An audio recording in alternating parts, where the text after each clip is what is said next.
In this video, you will see me react, as well as showing you references from Christian prints on your screen.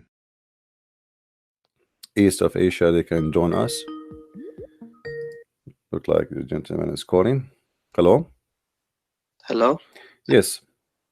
Hello, Assalamu alaikum. Is it Christian Prince? Yes, this is a Christian Prince. How are you? Oh, nice to meet you. I'm good. I've been listening to your videos and I've got a question for you, if that's okay. Yeah, no problem. But we have a topic today. Do you want to share with us? Is the topic, what's the topic? It's about your prophet. Okay. Oh, you know, in Islam, who is the one who make decision? Is it Allah? Is it the prophet? Who? Allah. Where you get where you get this from? Does it say does it say really that Allah, or it says that Allah and Muhammad is the one who make decision? Oh, you're talking about the verse, if Allah and the Prophet make a rule for you, it is not for you to question it, just obey and follow. Okay, so maybe he's making the Prophet authority for the Muslims. Why? But ultimately, for the universe is Allah. Yeah, but why? how the verse says that if Allah and the Messenger they make a decision for you, you take it as it is, as you said. Who is Muhammad to make decision for the believers? He is a prophet, no? Yeah, but why you are putting the name of Allah with the name? Allah's messenger. Because it becomes shirk, doesn't it, if you say like that? Yeah, it is shirk because you are saying it is Allah and the Messenger. If they make a decision for you, okay, okay, how they make decision to you if only Allah is in control? Why Muhammad is associating himself with Allah to the point he and Allah, they sit together, they discuss together, and they make a decision. When you say Allah and the Messenger they make decision, you are saying it clearly. Like if I say me and you, we made a decision, that's mean the people do understand that me and you, we agree to do this, correct? Correct. Okay, so that's mean Allah and Muhammad they agree to do this. Who is Muhammad to agree with Allah? I mean, Muhammad is maybe Allah is giving him the message for the Sahabas, like say for example, to make alcohol haram. He's told the Prophet, do not drink in stages, slowly. Okay, it has benefits, maybe not good, and then don't come with your prayers drunk, and then slowly. So the Allah and the Prophet, they would talk to each other, and then the verse will be revealed. It's like whatever happened in Muhammad's life, the Quran is according to that. You see, the Muslim they always present to us that Muhammad and Allah they are in love. In love? He's Habibullah, the Habibullah. Habibullah, right? He is like Allah is in love with Muhammad. Yeah, Allah he's in love with Muhammad. And this is my question, Christian Prince, because I wanted to ask you this because listening to your other videos with the other sheikh, but he turned out to be a potato, because you asked him a question saying that is the word of Allah eternal, and he couldn't agree that if it's eternal is not part of his attribute. And then the other guy, my friend, they weren't really answering your questions, because the way you were saying it, it's like it does make me question Islam, because I'm now thinking that maybe Allah is a female. Well, I'm thinking about that too, because you see, because Allah and Muhammad they are in love too.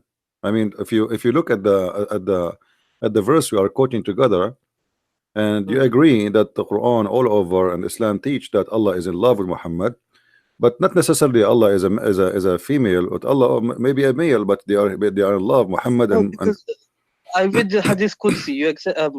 We in Islam, Hadith Qudsi is from Allah, right? The Prophet, he does speak of his own. Yeah. So it says, narrated Salama, Hadith number 847.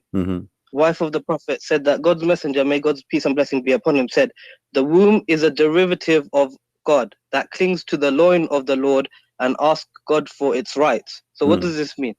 Well, this is the, you see that in the old in before Islam, people they believe that the womb of the women, yes, raham, it is the womb of God, like women when she Rahma means mercy as well. So yeah, but this Arabic is a rich language. But this is by time. The Arabic is not really, Arabic is a rich language, but Arabic is not really Arabic. Arabic is a collection of languages, but number one collection is coming from the Aramaic. Yeah. So the word Rahma, Ar-Rahman, is coming from the Aramaic, and even the Christians they use that word, but doesn't mean anything. It's about it have a connection for the old days when the Aramaic they used to be pagan. Yeah, you know, it have a connection. But it's not farj, is it? It's not farj. It doesn't mean vagina. No, the rahma, the rahim is where the baby, you know, he's there. But you need to remember that in the old days, people they even the Arab, like the black stone is what even the tafsir says that the black stone was white, but the women blood. I read the Quran. I do not find the black stone in the Quran. It's not mentioned there. You know the verse? Yeah, but because this is, you see, this is something Muhammad later. If you notice, Muhammad, he was praying for many years toward Jerusalem, right? Right. And then when he became victorious, which means at the end he became victorious in Mecca, he changed the direction because it was a necessity of money. You know, Muhammad. Why? What do you mean money? Because to generate income to the Makkah, to the Kaaba. Because the Kaaba became, it's like, imagine if I force everybody to go to Las Vegas today, right? Make money, generate money. Yeah, okay. Yeah. So it's like a pilgrimage became to make money. That's why Saudi Arabia is rich now, because of the pilgrimage. Otherwise, you see, Saudi Arabia for the last 14 centuries, especially let us say after Islam is not powerful and the caliphate, they are not making money from attacking the neighbors. Saudi Arabia, their only one income they have is the Kaaba. Yeah. Because there was no oil. There was no oil. Then after the oil, you know, things that change. But until now, imagine if there is 2 million people, they go during the Hajj time, right?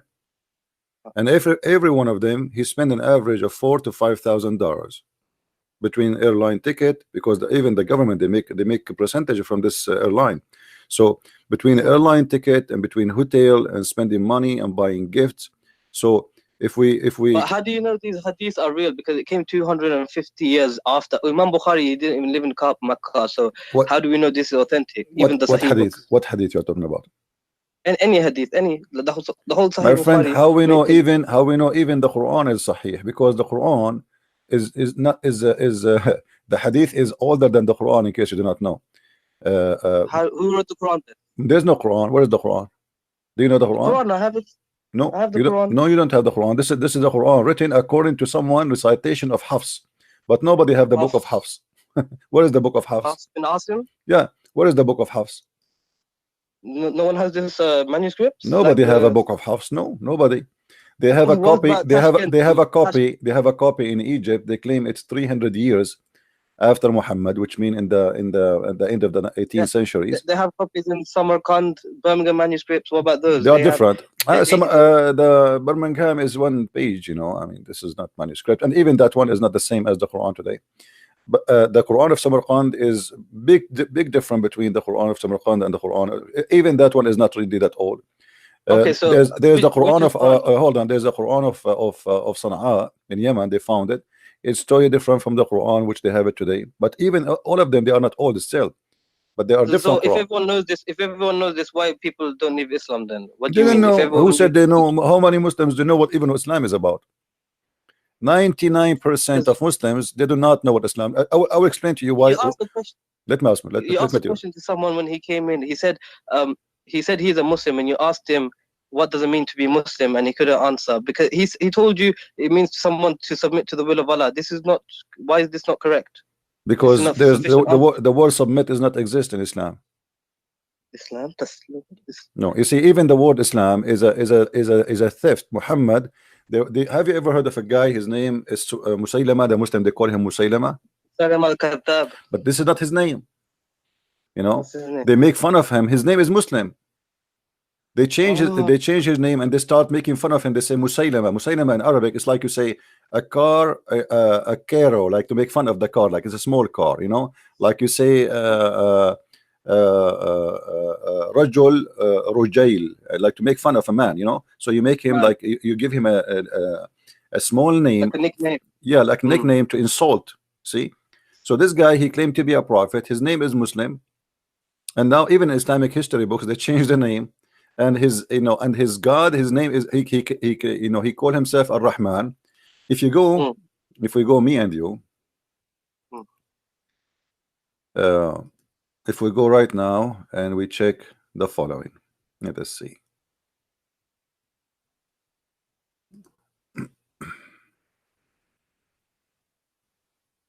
I don't have the YouTube open, so I cannot see. It's okay. It's okay. No problem. No problem, my friend. No problem. Okay. If we go here.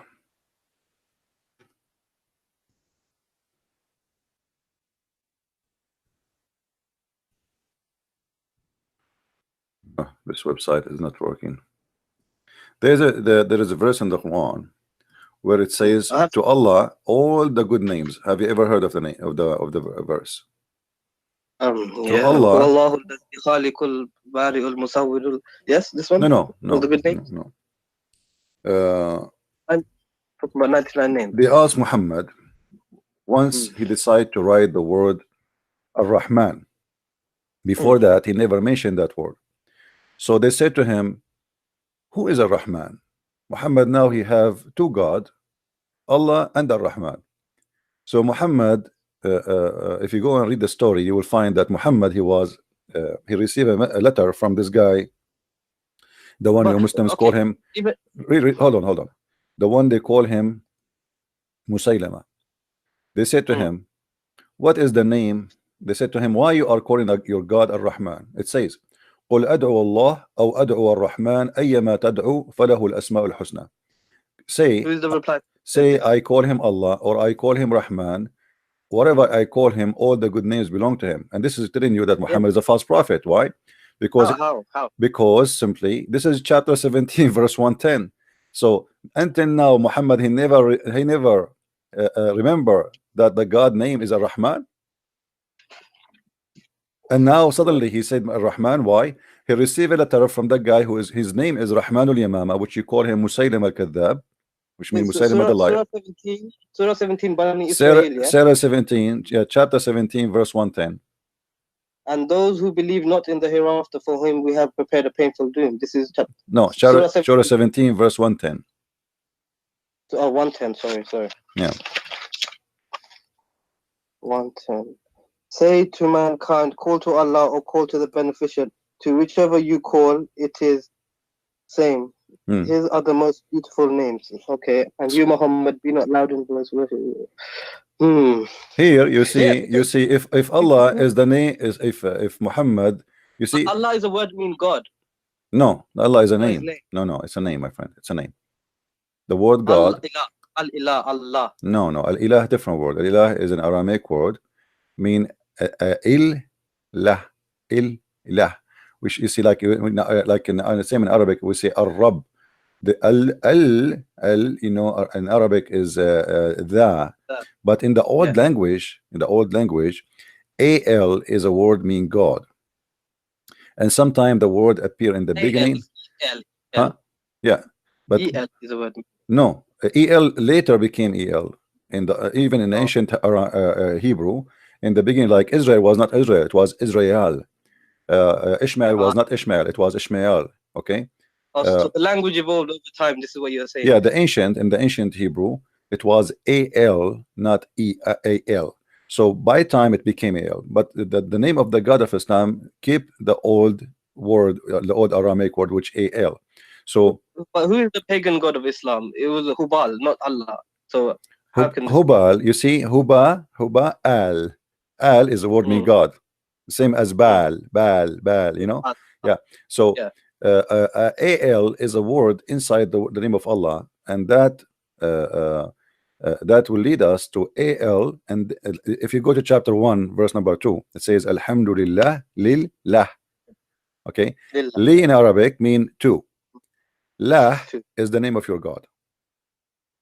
Did you ask yourself what happened to Allah? But you don't say it because. But you know Arabic grammar. This is how it is, isn't it? To connect the words. No. This is not, because in Arabic grammar you cannot take letters from a name. Doesn't matter what the grammar. So you're saying Allah means the La. My friend. If the name, if it's a name, all of it is a name, you cannot take letters from it. There's no grammar can change it. You know. True. Okay, you're right. Because you can't. Yeah, but the letter J didn't exist in the Bible, but yeah, you say Yeshua is Jesus. It evolved like this. J. Okay, this is not a change in the name. This is making equivalent, like, because they don't have the letter, what they can do. You know, like you cannot say they cannot say Yeshua as an example. In Arabic, I say Yeshua. In the Hebrew, Yeshua. Why? Because in the same like the same as any dialect. sometimes the sin appear as sheen. You said the name is the name. You said name is the name. You can't change the name. You cannot change. No, you cannot change. Why? You cannot change. No, you cannot change. But this is not a change, by the way, because this is the same name. But Yeshua, Jesus, totally different. No, it's not Yeshua. Actually, it's Yeshua. You see, because you cannot pronounce it Da'in, so they say Yeshua, Yeshua. But it is Yeshua. So some nations, they cannot pronounce the name because they don't have equal letter. Okay, makes sense. Like in the Arabic, no P in it. Like same time, like if you go in the Quran today translation, they say Isa, they say Jesus, right? Yeah. But there's no Jesus in the Quran. It's Isa, all right? And if we ask who is Isa, nobody knows. We never heard of Isa. Isa ibn Maryam. Yeah, but we never heard, in Arabic, who's Isa? Not a single Arabic Christian. Isa. It should be Yeshu, isn't it? Yes. No, Isa is a wrong name. We don't know where Muhammad is coming from, but maybe Muhammad is trying to copy from the Greek, of Isa. So he trying to copy such a name from the Greek. But this is telling us again that Muhammad is a false prophet, because if Muhammad he chose, look, if you look at the Quran, you will see Muhammad he chose two Greek names, the Injil and the Isa. Okay, if Isa is a Greek name, okay, why? Because the Injil is a Greek. It's a Greek book. Yeah, but Muslims, they believe that Isa was sent to the Hebrew. Yeah, but the Old New Testament was written in Greek. No, my friend. Yeah, but no. Hold on. Not the Old Testament, the New Testament. The Old Testament. Then But listen. But listen. Isn't it the Quran says to you that we never send a messenger except in the language of his people? True. Okay.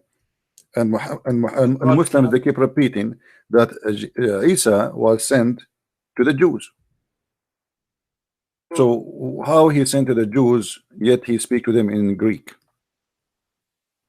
Because he's just saying the book is name is in Greek, Injil, right? No. Okay, no, but the name. Have you ever heard of a name of a book in Chinese, but the inside is English? No, but the New Testament was written in Greek.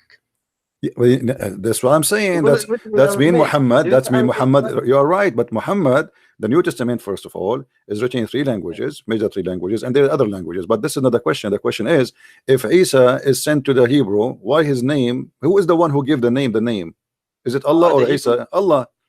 Isn't it Allah is the one who gave it the name? But Isa is not really his name either. It should No. be Emmanuel. Hold on.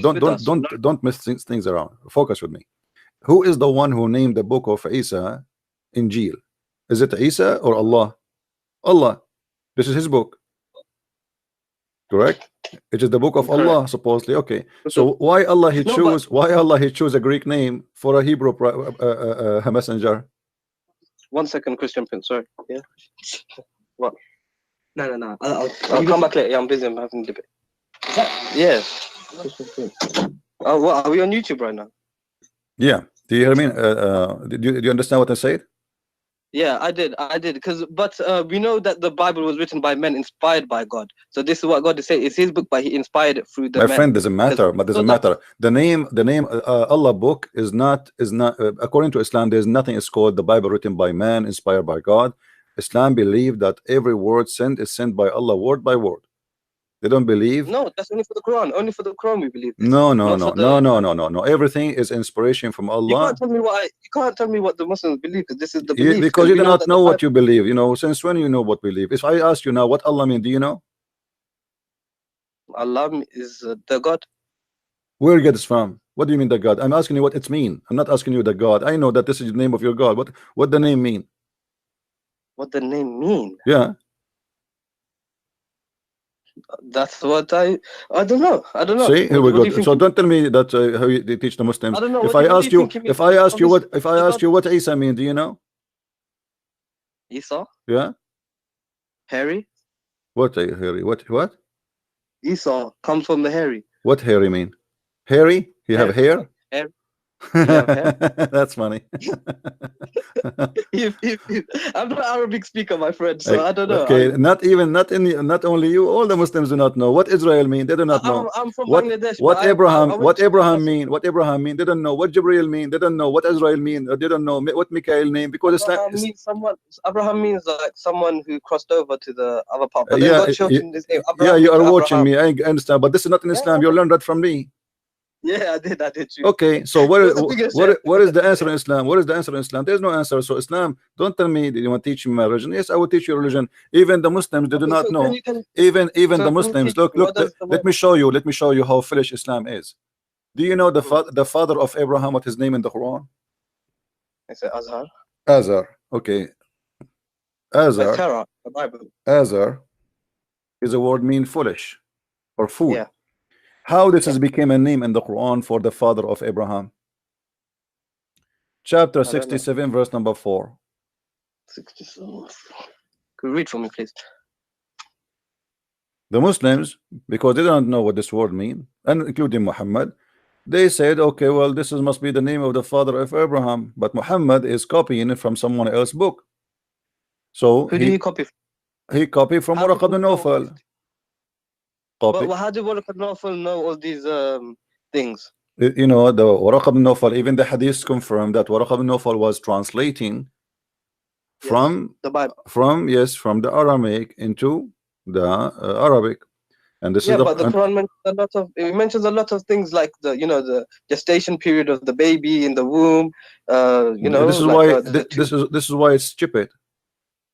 Why is it stupid? Because we will talk about that. No problem. Let's finish this one. Okay. Abraham said to his father Azar. You see, the Muslim, they don't translate the word Azar. Why? Because they think this is a word. It's a name of the father of Abraham. Okay, but this is a word being foolish, and that makes sense. Put it in contact. Abraham said to his father, foolish, are you going to worship false gods? Makes sense. Okay, so the idiots in Islam, including Muhammad, I'm not insulting, I'm saying what I believe. He took the word from the book of Waraqa, he put it there. He do not know what Azar mean. He keep it as it is. He thought it's a name. Azar, what does it mean foolish in Arabic? No, it's an Aramaic language. Aramaic language. Yeah, because the Bible because obviously this Waraqa, he learned Aramaic, and he knew but in the Quran, does Allah not say Lughat al-Arabiyyah, the Quran, in the best Arabic? The Quran have nothing in Arabic. Even the word Quran is not Arabic.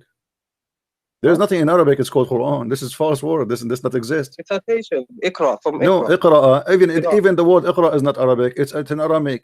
From Qarra wa Ra'a. Qarra, it's you say something with your lips. Ra'a is something you see something with your eyes. So Qara'a. But there's nothing is called Quran. There's nothing is called Quran. Quran is a wrong word. It's like in Arabic we say akala ya'kulu aklan. You don't say aklanan, So qara'a is the word which is coming from the Aramaic. Yeah, but then Quran is a funny word. At the same time, everything in this religion, as you see, is based on a man who claimed that he and his God, they make decision, and this is shirk. When you accept that Muhammad and Allah, if they make a decision for you Muslims, I mean, if I am a man who is obedience to God and I am just a messenger of God, why I'm putting my name in Quran? Who is the one saying that there? Allah himself, supposedly. Obviously Muhammad is inserted the name of his God next to his name to give himself a holy position. Power, so now whatever Muhammad he say, otherwise who is the one who decide? If we ask any Muslim, who is the one decide? Like I asked you, you said to me Allah. But as you see, it is not for a believing men, and all of it is about sex. If you go and see, it's about sex. All the things Muhammad, he gave himself power right away when its connection with sex. Zainab bint Jahish, Allah, if you search for the word qada, you will find that qada walamma qada minha zaydun wa taran walamma qada, the same word. وَإِذَا قَضَى اللَّهُ وَرَسُولَهُ Allah wa Rasuluhu, and if the Prophet and Allah and the Messenger, they made a decision. Allah and the Messenger made a decision. How that can be? Okay, maybe like a king, he gives the order to his servant. No, my friend, it says no. It says Allah and his messenger have decided the matter. You see, if I am a messenger, I don't decide.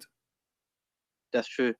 But here it says Allah and the messenger, they decide the matter. So how Allah can be God and Muhammad is a prophet? Obviously both of them, they are God.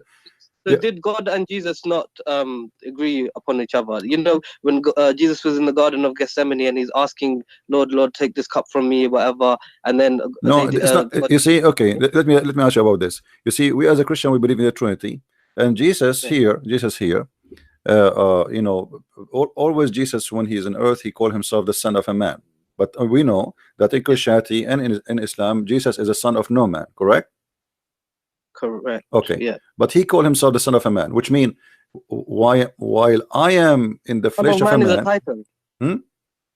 Son of Man as a title, as a description of his format, that he's in the flesh. He's in the flesh. Okay. Yeah. But he is the Son of no man. So always he speak about himself in such a way. But in the same time, he say that everything I have is given to me from the Father, and he confirmed that he is obedient to the Father. So yeah, but my father and your father, it's the same. No. Even that one, because Jesus here is speaking to them. You see, we believe that Jesus have two nature in the same time, the nature of a man and the nature of God. So the Messiah, 100% listen, and 100%. Yeah, listen. It doesn't logical. When the Jews always they talk to him, what if the Messiah came to me and he's a man? I'm not going to understand what he's saying to me by saying to me I'm God. You know, like he's a man.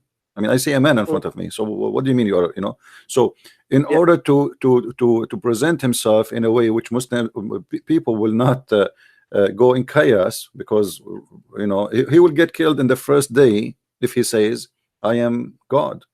I mean, immediately. But he did get killed. He got killed. He got killed because he was, you know, it's a mission. You know, he have to finish it. And when the mission is not to die. The mission is to deliver what God is about to teach us, and he did. And this is why in the cross he said it's completed.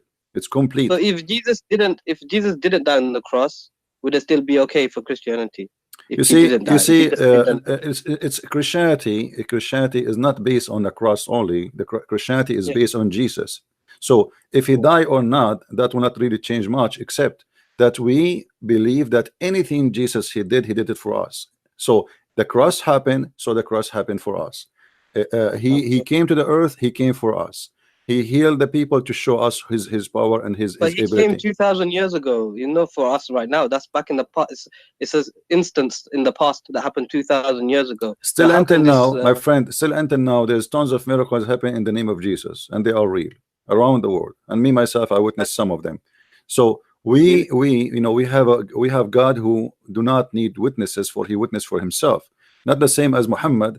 No witnesses at all. Even the angel came to him, nobody saw the angel. A guy, he came to Muhammad, he asked him a few questions, he left. After he left Muhammad, he said, do you know who's this guy? They said, who? He said, this is Jibreel. I mean, what a joke. So how did these people not see this man again and then say, oh, you're Jibreel, or trap him? You know, there would have been another story. Well, in the hadith, they saw him again. You know, there's Muhammad, he fabricated stories, yes, and you know, Muhammad, he got busted. So how would you not be found out if he's lying so much? Have you ever have you ever of a guy, his name is Dahi al-Kalbi? Never. Dahi al-Kalbi is Jibreel. Dahi al-Kalbi is the same guy. Muhammad, he sent him to the king of the Roman in Jerusalem to carry his letter. He was the most handsome man in Quraysh, and he was the boyfriend of Muhammad. Here we go. Read with me carefully. It says that Dahi al-Kalbi, that Jibreel come to Muhammad always. Where's this reference? Where's this coming from? This is Sahih. This is Sahih al-Nisa'i. We can show it from the Bukhari, no problem. It's all over. It says, I don't know him more than any among you. That was Jibreel, peace be upon him, be upon you, who came down in the form of Dahi al-Kalbi. Now, if you go and search the books, you will find that Aisha, she was jealous from Dahi al-Kalbi and from Salman al-Farisi, both of them. Aisha, she said that Dahi al-Kalbi, Muhammad, he never say no to Dahi al-Kalbi, and it was always he received him with a smile, but yet he say no to my father, which means Abu Bakr, he come to her house, Muhammad, he might say I'm busy, tell him to come later, but no way he will say I'm busy to Dahi al-Kalbi. Okay, so maybe they had a special friendship. Special friendship, very special friendship, and even after the middle of the night. we can't jump into without proof. You cannot say this. No, I can, my friend, I can. You know, Muhammad obviously there is a proof. No, there is a proof. There's a proof. There is a story. I should find it for you, where Ibn Abbas, he entered the house of Muhammad, and he saw it. It says in the books that he found it in a meditation position or situation. Meditation situation, but didn't describe to us what is that. And then the guy right away he left when Ibn Abbas was a kid, you know. The guy he right away he left.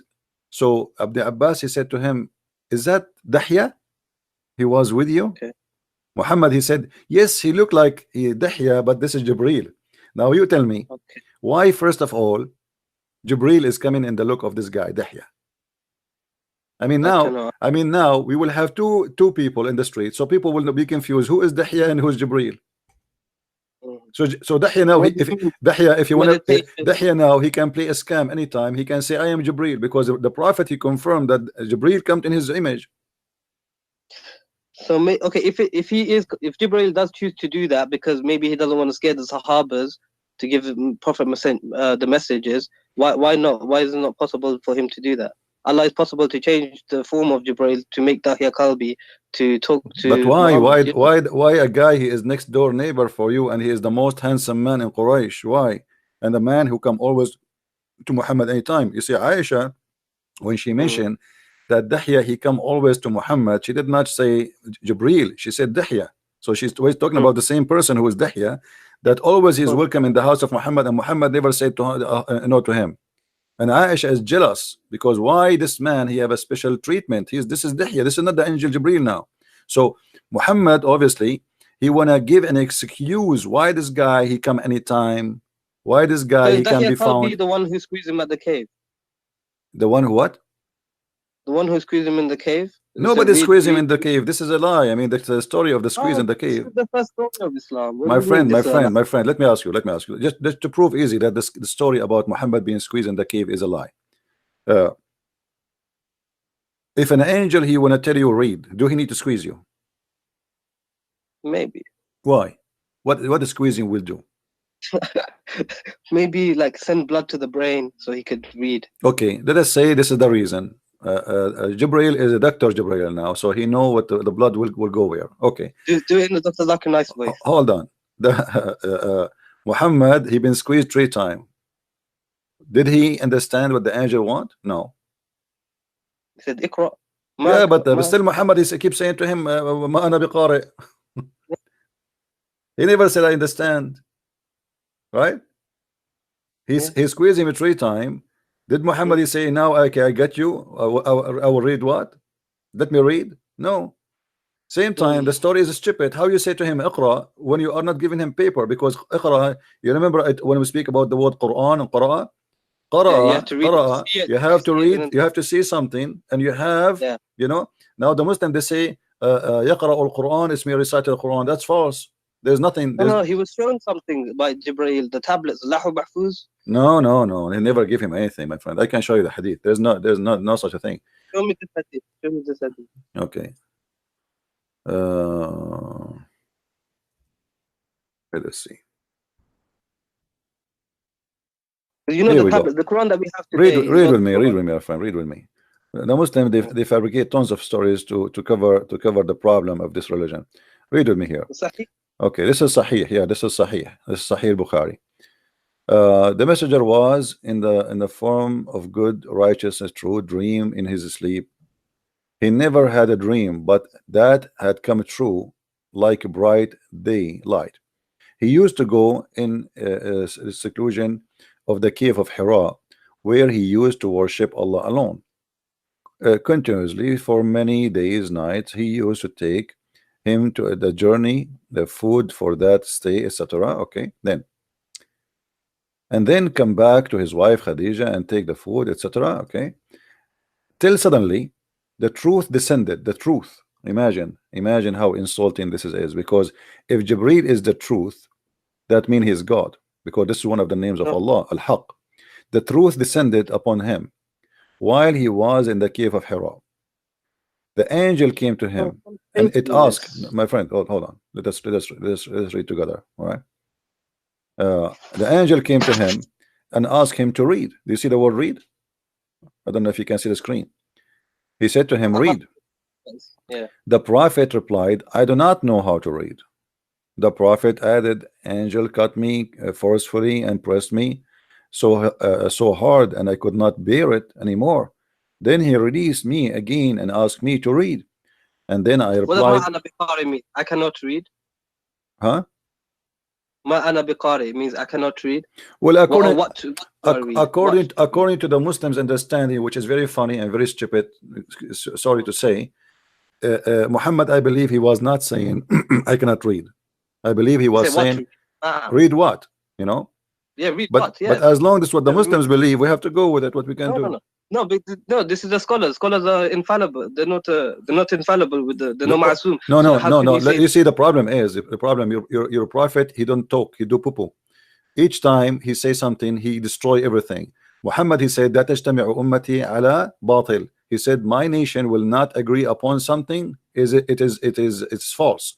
And now the scholars, they use this as a scale. So they say as long the majority agree that this is what is meant, that's mean we are right.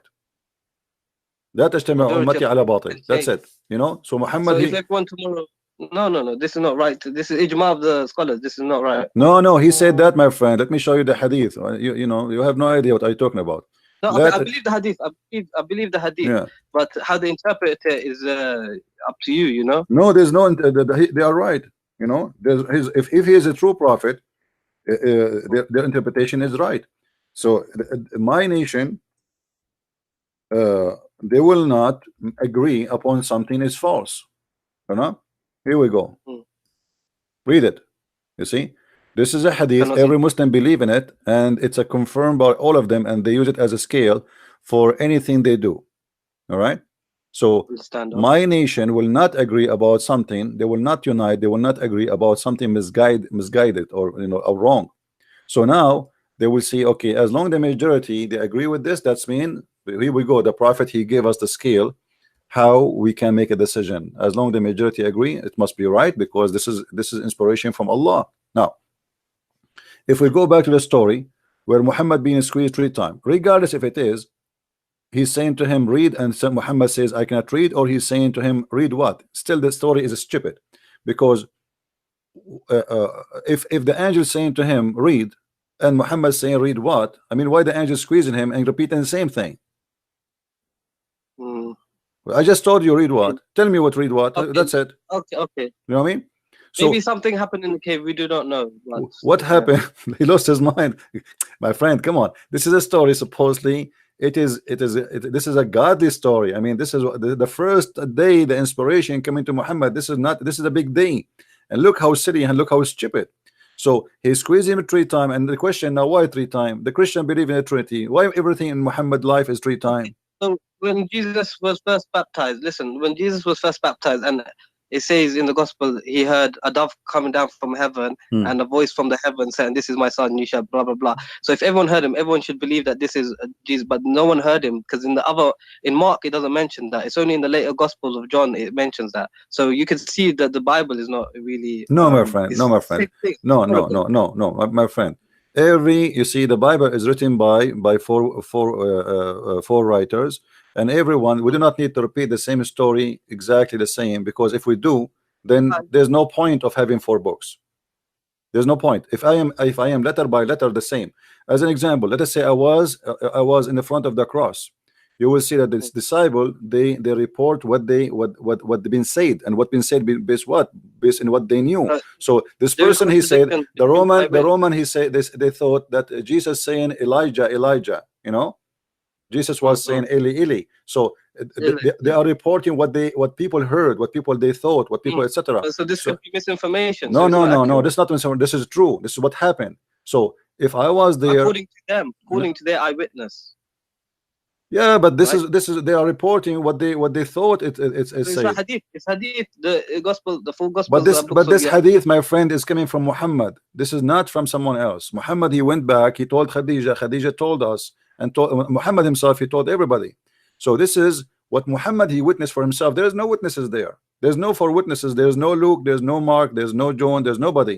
So wasn't he known as trustworthy, Al-Amin? Sorry, The Prophet, he was known as Al-Amin. what is Amin about him? Do you know what Al-Amin mean? Truthful one. How he can be truthful, but he went to the house of Zainab and he flirted with her because he saw her and then he said, my heart flips for you. Yeah. Allah, so is that a trustworthy? Al-Amin does not mean by the truthful. It means the trustworthy. Okay. Trustworthy. Okay. So if a man, if your father, with my respect, your family, came to your house and he flirted with your wife when she is not, when you are not home, is that a trustworthy for you? Oh no. Oh, this is what Muhammad is about. So how is it trustworthy? What kind of ethic? I mean, even a bad person, would not do that. I mean, even a bad, you know. But my friend, in the Quran it says, the Quran, like when Zayd wanted to divorce her. No, you see the same verse I'm showing you. Actually, this is about the same story. Muhammad, you see, let me show you the conspiracy of Muhammad. How bad this man is. When Muhammad, he wanted Zainab to be in the house of this man so he can get into her. He's not, you know, he don't want to marry her. His own cousin sister. Listen. My friend, listen. Muhammad, he wanted to marry Zainab to Zayd, and he did. Yes. And later we find that Muhammad, he go to the house when the husband is not there. Yes. Isn't it obvious that he did marry her so he can sleep with her? Why did he just marry her then? Because obviously there is a reason.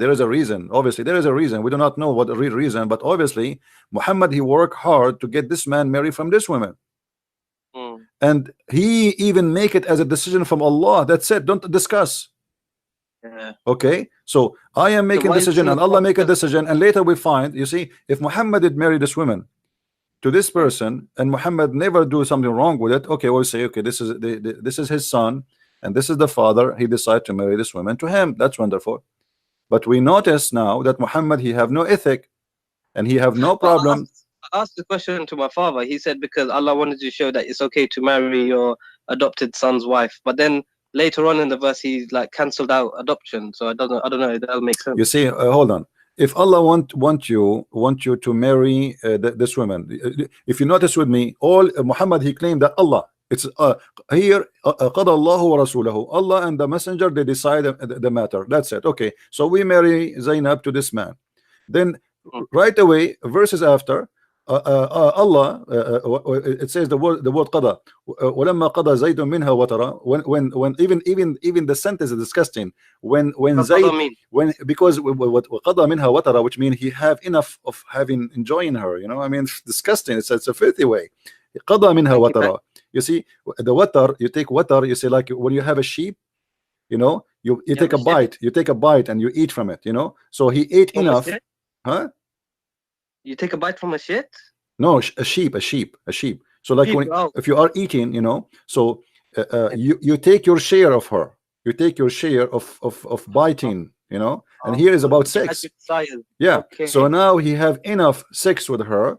So now he and if you read the verse, it's very, very stupid, because Allah saying Muhammad saying to the man, why you want to leave your wife? But the guy an hour ago, he was in the house of the man flirting with the wife. I mean, this is hypocrisy. Imagine I was in your house flirting with your wife, and then you come to me, says, hey CP, I want to divorce my wife. I say, no man, keep her. But Zainab, she wanted Muhammad though, because she agreed to my divorce. friend Zainab, obviously she is a whore. She is with him in the bed from the beginning. She for sure Zayd is a slave. Muhammad is the king. If she liked him, then why wouldn't she just marry him first then? Because he forced her. That's it. As you see, she don't dare to say no. Her family cannot say no. Nobody can say. He said, look what it says. إِذَا قَضَى اللَّهُ وَرَسُولَهُ أَمْرًا. That's it. Don't discuss. If Muhammad and if Allah and the messenger, they made a decision, don't discuss with me. Then we can't discuss this then. Nobody can discuss. That's it. It says Allah, when Allah and his messenger have decided a matter, everyone should obey. That's it. You cannot say no. You can't question Muhammad. You cannot question, and not only that, he attached his name to Allah. So now we have two names together, and both they cannot, you know, separate it. So the second, and there is tons of verses in the Quran says وأطيعوا الله وأطيعوا الرسول. You know, obey Allah and obey the messenger. That's it. So if Muhammad, he says, but how do you obey the messenger? You have to obey the Quran, because that is the message. No, because there's many things in the Quran against what Muhammad said in the hadith. Still Muslims, they follow the hadith. قل أطيعوا الله وأطيعوا الرسول, chapter 3 verse number 32, chapter 3 verse 132. You know, it's all over. Chapter 4 verse 59. You know Mufti Abu Laif? Mufti who? Abu Laif. I don't know who's this guy. YouTuber Mufti. So he says Maliki, and we don't have to accept all this hadith. We can reject Sahih hadith. So it's no problem. My friend, this is a lie. Because no, this is a lie. Because here we go. Just to get ask him to come and debate me. You see, I'm talking to you with my respect to you. I'm talking to you with your level. Get me this Mufti, and I will make him shish kebab. Because the second you say you can refuse Sahih hadith and anything contradict with the Quran, it's mean you have to delete all the hadith, because all the hadith is against the Quran.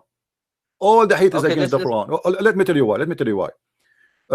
What the Quran speak about how Allah he taught mankind with the pen. By the pen. The Muslims, this guy, he believed, your Mufti believed that Muhammad was illiterate, correct? No.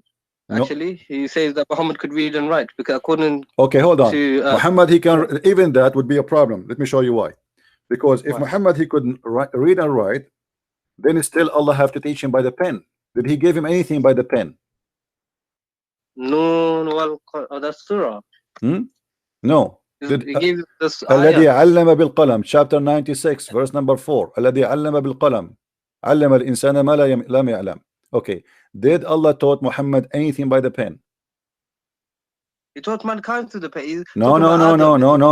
You see. Hold on. Taught mankind. He did not taught Muhammad. So all the mankind they live by the pen. Why? Adam he was Adam he was born or he created. He know how to use the pen. The pen have nothing to do with Allah or any God. This is a lie, because simply God is not the one who created the pen. What is the first thing Allah created? Did Allah give us? But this is his pen. This is his pen. Did he give us a pen? No, mankind made this one. This is not literal, my friend. So no, it is because we say Allama al-insana bil qalam, he taught them by the pen. Then he should send us a pen if this is his pen. And by the way, why Allah have a pen? Oh, you're being silly. Hold on. Why Allah have a pen? To write down the destinies of all everything. That's funny. Isn't it the Quran says like if Allah wants something to be, he said be? What do you mean to write the destiny? Why he need to write it? Kun fayakun, that's when he creates. My friend, no. And this is my challenge to you. Show me one thing Allah created by saying be, and it was just one. Just one. I will give you 10,000 years. if you see how sure I am, I will give you 20,000 years. To show me one thing, the heavens and the earth. But he did not create it by saying be and was. Let there be light. It took him. No, this is the Bible. You are mixing things up in the Bible. God, huh? Same God. No, don't mix things up. In the Quran it says is the God of Abraham, Ismail. My friend, this is shish kebab. I can say I am God and I am the God of Abraham. Well, who does it? You know, okay, but okay, anyone can say anything. Okay, no, what is there is no way, my friend, if we have the same God, we should have the same heaven at least. Have you ever heard of a guy, he have a heaven full of women and vagina, and the other one says there's no marriage? And there's in heaven you can have anything you want, bro. No, this is false, because this is stupid actually to say to have anything you want. But if somebody is a gay, what if somebody want to have sex with Muhammad? Then they can. That's wonderful. So Muhammad now is bending over and people are lined up to do him. But Allah wouldn't let that happen. Allah wouldn't let that happen. You made a promise. You said whatever you wish. The second you make a promise, whatever you wish, this means whatever you wish. Why would you want to have sex with Muhammad in prison? My friend, the second you say whatever you wish, you have to keep your promise. If I say to you, go inside my house. Hold on, my friend. Let us be honest here. If I say to you, whatever you wish, go inside my house and you pick it up. Have whatever you wish. And then inside my house we have my wife, and I say, okay, I want to have her. I just told you, I promised you that whatever you wish, that's it. Yes. I should say whatever you wish except this and this and this. But I told you whatever you wish. That's it. So you know, this is madness. In the same time, the Quran says stupid things, like as you said, you said to me, and I said, let us talk about this later. You said the creation of the baby, right? You said science, the creation of the baby. Okay, let's talk about that. How the baby is created in the Quran? The Quran, nutfa, the drop emitted between the backbone and the rib, and then it goes inside the formation. Okay, first is closed, clot, a leech like thing. Then it's closed with flesh, then bones, then it's formed in it with the soul. Yes. So I can't remember the verse exactly. So is that correct? Generally, yes. But generally? Not accurate, because it says the bones first, then the skin. But this like how did they know this? Like gestation period and all this. What gestation? My friend, this is no station here. You see, in order to understand what Muhammad is talking about, you have to go and read what Muhammad explained the verse. So Muhammad, he speak about that. So if we go now into the hadith and we search, we just do the tafsir say. Go tafsir. No, the tafsir is based on the tafsir at the end of the day is based on one of two things. If there is no hadith, they try to make their own effort to explain it. If there's a hadith, they have to go by the hadith, because that's it. If Muhammad he spoke about it, that's it. It's over. So now, why is it da'if? Why is da'if hadith? Then you still accept? There's nothing is called da'if hadith in Islam. This is a new fabrication in the religion. When the the Muslim, they became under a lot of threat and attacks by us, exposing Islam. So this is why tafsirs exist. If you remember, I have debating Dr. Rohi, and you told me you were watching. Rohi, yes. Dr. Rohi said tafsir exist to fix a problem. Yeah. Okay. What is the problem? That Christians, Arab Christians, they expose Islam. So the Muslims, they make tafsir not to explain the Quran, to defend Islam. This is why you see all the tafsir is have a one target, is to defend Islam, fabricating lies about what Muhammad and what happened. But even though after all the defense they did, they failed. Look, read with me. This is your prophet saying. Prophet said, at every womb, Allah appoint an angel. Here we go. Inside the womb, there's an angel. Okay, carry on. And then he said, oh Lord, drop of semen. Oh Lord, a clot. Oh Lord, a little lump of flesh. Then Allah wishes to complete its creation, and then the angel asks, oh Lord, will be male or female? A watch or a blast, how much he will be, his provision will be, yes, and will be his age. Okay, look at this madness here. Okay, it's destiny. It's saying your destiny. The angel is my friend, the male and the female is decided already. That the sperm, the semen, it has that already. It's not something at the end happen, male or female. Secondly, when he say a clot, did you see the word the clot? Yes. Do you know what a clot mean? Yeah, blood clot, like a congealed flesh. Right. So it's a dead blood. And the body, the human being will actually, this is one of the dangerous things in the human being life. If you have a congealed blood inside your vein, correct? Because you will have heart attack.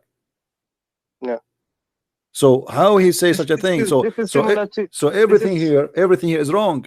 You see, he starts saying the drop of semen. First of all, the human being is not created from a drop of semen, one semen. The drop of semen is millions, billions of semen. No, but like it's just speaking generally, because the Arab. No, this is not generally. Muhammad is giving you, my friend. My friend, the Quran speak clearly how Allah created the baby. He said the word clot. Did he? Yes. Okay, so that's it. We cannot. Is there a word for microscopic in Arabic? No, what microscopic? Then what do you want Allah to say? Microscopic, one semen, No, no. You see, clot in Arabic. In Arabic, a clot is a dead blood. It is dead blood. How you say that? It's not about science now. It's something we know. If you cut yourself and you have a blood in the top of your skin when it's go dry, which is to protect you, right? Yes, okay. Yes. That is what he's talking about. Alaqa. It's stuck in your yeah. Alaqa, a clinging thing. It means something that. No, clings. It's not a clinging thing. This is a lie. You see, in one of the translations, they say that this is not. You see, alaqa. The Muslim they try to. Telling me that all the Muslim translations are lying to me. All of them, they are lying, because we can go to the Arabic. Because we can go to the Arabic and see the interpretation, and you will see none of them agree with that. It's a bullshit. Excuse my language. It's a garbage. Okay. Shame on them to try to change it, because not even one Muslim scholar agree that this is mean alaqa as they claim. Did you remember the hadith I showed you, that there is no way my nation will agree about one thing is misguided? Okay, all the Muslim scholars agree that I could not find one, just one, who claimed that the word alaqa is about the leech. They say the leech, not even one. Zakir Naik said this. What Zakir Naik? Zakir Naik is a potato. Zakir Naik, they ask him why a woman, she cannot be a prophet in Islam. He said because of her ass. I mean, this is a prophet. What do you mean? Huh? What do you mean? Go and search the video. Go and search the video. He said, they asked him, a woman, she asked him why there is no woman, she is a prophet in Islam. He said, brother sister, if a Muslim woman, he became a prophet, he have to lead the congregation, and if he lead the congregation, he have to do al-wudu, and if he do that, he have to bend over, and that would disturb the believers. What the heck? What the? Her ass is the reason it would disturb if she is bending over. I mean, the whole Muslims, they will forget about Allah now. They will focus on the ass of a beautiful woman. This is a scholar. This is stupid, you know. Zakir Naik, they ask him about the hur. You remember? You can search the video. They ask him why women she don't get hur, a man he get hur. He said women does. He said the women do. He said what? Maybe. He said yeah. He said hur is a plural word, but the Quran said that those are the hur. They never have, nobody have intercourse with them, and nobody broke their hymen. This guy is a stupid idiot, you know. You call him a scholar, but those, my friend, he's not a scholar. He's a da'i of Ahmadiyya. He is a donkey. But the Muslims, they clap for anyone say anything good about Islam. Go right now. Go right now. Open, my friend. Let me advise you. Go right now and start making videos of defending Muhammad, and you will see how much you will be supported by Muslims. Just say anything, any crap. The Muslim, they will support you. It doesn't matter how much stupid what you said. Like the same as Muhammad hijab. The guy he was debating with David Wood, he told him Allah he pray for, you know, the guy, he said Allah he pray for, not to, as if it's make a difference. I talked to my uncle about this. So salah, it can mean like to give blessings. No, my friend, no, my friend, no. Salah does not mean blessing. Even the donkey himself, he made a video saying that the Quran says that that Muhammad yusalli alaykum. Okay, yusalli alaykum, he said this is the same, it's the same exact word. We go to the interpretation, we find that yusalli alaykum mean he supplicated prayer to Allah to for you. So he said no, my friend, see, here we go, you mentioned different word. The word dua is different from word salah. Salah is something, dua, even if you say dua, imagine Allah, he's making dua. You know what dua? Oh, true. Who is he praying to? Right. So when he said that he prayed for, not pray to, he became a certified donkey, because you just admitted that your God is praying to someone. Who? He prayed to who? You know, like if I say to you, pray for me, you are not praying for me as God, but you are praying for God. Allah and his angels send blessings. That's the translation. That's a lie. That's a lie, my friend. Because here we go. Let me show you. Just to show you how Muslims, they lie to each other. They've tried to fool you. I've been studying for many years now, and you know, I do have debates with everyone, but I came across your videos. My friend, you are very I think you are leaving Islam very soon if you did not leave yet.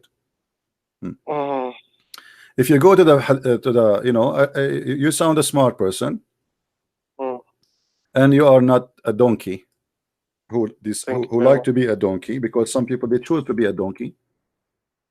Let me show you, my friend. When the Muslims, they say that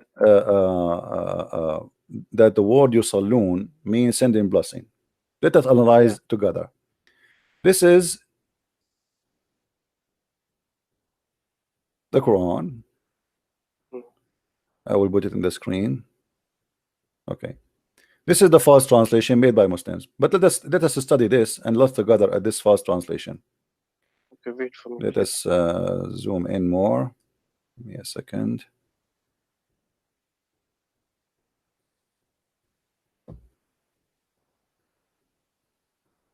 All right. Allah and his angels send the blessing on the Prophet. How stupid that a statement can be more than following. Read with me carefully and use your brain, please.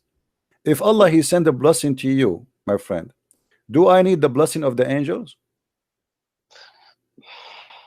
Maybe it helps. What help? If Allah is God and he blessed me already, what the angels can do more than what Allah can do? the angels can protect you as well. You No, know, no, my friend. The angels are toys in the hand of Allah. They are just servants. So that's it. If Allah blessed me, my friend, if I am God, and I say I protect you, who can kill you? Nobody. If I say I bless you, who need to bless you after me? Nobody. No, because even when I say to you, listen, when your mother, she say bless you, my son, is she really blessing you? No, she is asking God to bless you, correct? Correct. No, there's no man can bless anyone, and there's no angel can bless me. If I say no, but if I am the general of an army and I say I'm going to protect you, and I don't have to take the bullet for you, but my soldiers can. And so Allah, the angels are Allah's soldiers, so maybe they are used to help. You know, you my friend, look what it says. This is we have to focus on the word of blessing now. It's not about helping. That's it. The blessing is our blessed. The blessed is not an action. It is an order. If Allah is God, He say if you want something to be, it's going to be. That's it. There's no addition to add. Why is blessing? Huh? What is blessing? The blessing, it's mean whatever you do is going to be good. Whatever you do, your life is a good life. You will be a person. You have the support of God, that whatever you do is going to be blessed, is going to be wonderful, is going to be amazing, is going to be good. So that's it. If Allah made a decision, if Allah made, let us make it simple for you. If I am a king and I decide to give you, I say to you, give him all the wealth. Do I need the angels or my ministers to give you the wealth? Because I am the one who gave all the wealth to you already. I decide their decision will not make any difference. Who are they? They work for me. So He gave him all what he needs. So what the angel would do, and look what it says here: Allahu wa malaikatahu, Allah and His angels send the blessing, which means both of them, they are doing the same action in the same time. Yeah, that's stupid, because that means that the angels and Allah are equal. And that's mean that Muhammad needed both the angels and Allah, which means Allah is not enough. Same. No, maybe because the angels just follow Allah. So if Allah is giving the blessings, the angels will follow Allah. No, my friend, the angels don't follow Allah. The angels obey, and that's it. And there's nothing to obey here. That's it. So Allah is telling the angels to send blessings. No, my friend, how they can send the blessing if this is if He blessed him already? What blessing they will send? You have a warehouse, okay, open the warehouse and then bless him. He just blessed him. That's it. You're blessed. That's it. If Allah wants something to be, He say be, and that's it, right? So, but this is here. When Allah He mentioned that word, by the way, it's about the creation, creating something. He say be is going to be. But now let us say, based on that, if Allah want Muhammad to be blessed and He decide to be blessed, who need the angels? And look, the madness continue. It says, oh, who you believe, send ye blessing on him. Look, oh, it's not only the angels, it is the believers, and then and salute him with respect. So look what happened now. Muhammad became Muhammad became the center of the earth and the center of the universe. Everybody in the universe, Allah. What is Muhammad? It's a title, means the most praised one, right? Right. This is why, because he's God, because he is God for the Muslims without knowing. So Muhammad now is a center. Allah is here, sending a blessing. As they try to fool you with the blessing word. No, but I think maybe Muhammad became bad later in his years, because he said if Muhammad speaks a lie about Allah, Allah will cut off his aorta. And then when he died, he said this. So maybe at the end, let me show you how that can be impossible. Because if Allah blessed him, Allah knew the future, don't He? Yes. Okay. He blessed somebody. He is not. He chose somebody is wrong. He chose somebody. He don't know Muhammad. Then if Yahweh, if Jesus is God, why would He allow Muhammad to do this and lead so many? The Bible says the Son. The Bible says the Son will raise upon the evil and the good. That's it. You know, God, He allowed Satan to exist. He can destroy him. So that's it. You see, when the Bible says God, He even created evil. What He meant? He meant He created angel, but that angel turned to be Satan. But God, He gave a free will. My friend, no, we don't believe in jinn. There's nothing called jinn. This is one of the fabrication of Muhammad. Listen, God in Christianity, He gave you free will. This is why Satan became Satan. But in Islam, no. In Islam, as you see, that when you are in the womb of your mother, He decide for you what you will be. You will be this, you will be that, you will be that, what you will be. So that's it. male or female is the decision of Allah. Rich everything or, is a decision. yeah, but this is mean Muhammad, he cannot be bad unless Allah he wanted him to be bad. Yeah. Okay, so how Allah chose him to Everything be a prophet, and why Allah did not say clearly that Muhammad is bad? Where he said that? No, he said ask forgiveness for your sins. You're fasting. My friend, that's the Muhammad here, because Muhammad is being busted. People, they say how this guy can be a prophet of God. So Muhammad want to always make himself look legitimate. So it could have, Allah, he said to me, ask for this for your forgiveness. But did Muhammad ask for forgiveness? No. Yeah, he did. No, he did not. No, my friend, look what he did. This is a lie. This is always a lie. Do you know the story of the guy Muhammad? He killed him just because he prayed a lot. He wanted to kill him. No, tell me the story. What Go and get my book. Go and get my book and laugh. You will see that. You will see. You will see. Of Allah? Huh? Deception of Allah. Yeah. Allah. Which one? Yeah, deception of Allah. Yeah. Muhammad. He came. He saw the believers standing, talking. So they said, we're talking about what? They said, we are talking about a guy. He's amazing. He praying non-stop. He is the best of the believers here. Muhammad, because he's a man, because he's a jealous man, as usual, he don't accept anyone to take his place, so he felt insecure. There's a person, there's somebody, he claimed that he is, or they claim that he pray better than me, and he pray more than me. So what I will do, I will get rid of him. So the guy, he said, and Muhammad, he said, do you claim that you are the best here? The man, he said, by Allah I do. And then the man, he went inside the mosque to pray. And then he said, who wanna go and kill this guy for me? This guy was a Muslim? He's a Muslim, yeah. The Muslim, they are talking about him, how amazing he is. This is a false story, because why would a Sahaba that believes in the Prophet say, by Allah I do, to the Prophet? It doesn't make sense, my friend. My friend, doesn't make sense. I know it doesn't make sense. What is make sense in Islam? Nothing makes sense. You are right. But this is a story written by you, reported by you, witnessed by you, and given to us by you. So don't tell me it doesn't make sense. This is what by me. This is by the Muslims. Who? I mean, not Bukhari. Who is Imam Bukhari? These are no one. Okay, my friend, this is not my problem. You are the one. You tell yourself that question. Who is Hafs, the one you get the Quran from him? He's no one. Hafs not only. He's a liar. Hafs is a liar. He's a fraud. He's a thief. He's everything. Yet you take the Quran from him. No, because this Quran is all we have. We have Warsh as well. So we don't take Warsh. Why you don't take Warsh then? I take Warsh then, innit? Okay, we take Warsh, but all of them, they are the same garbage. I mean, it's the same garbage. The same. You know, we are just a change in the, my friend. We are just a change in the name of the donkey. Nothing more. You said the Quran says a flat earth, yeah? Because in your other video I see that. Yeah, let us finish this one. We will go to the flat earth. Don't worry. Let's finish this one in front of us. So look here. The Muslim, they decide to cover the issue here, that the angels and Allah and the believers, all of them, they are praying in Muhammad. They change it to send a blessing. That is the most.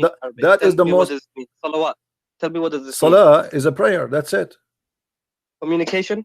No. Contact. No. Salah is to send supplication to God. No, this is dua. Tell me, like, what does it mean, Salah? To follow closely. The literal meaning, the literal root word. It's coming from the word sila, like you to make a connection with someone. But salah, okay. But the second you say salah is not about connection with anyone.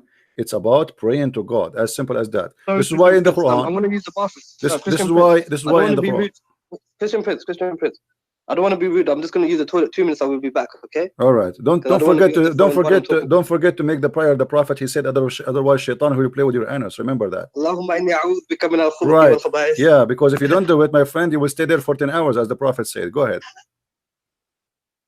All right.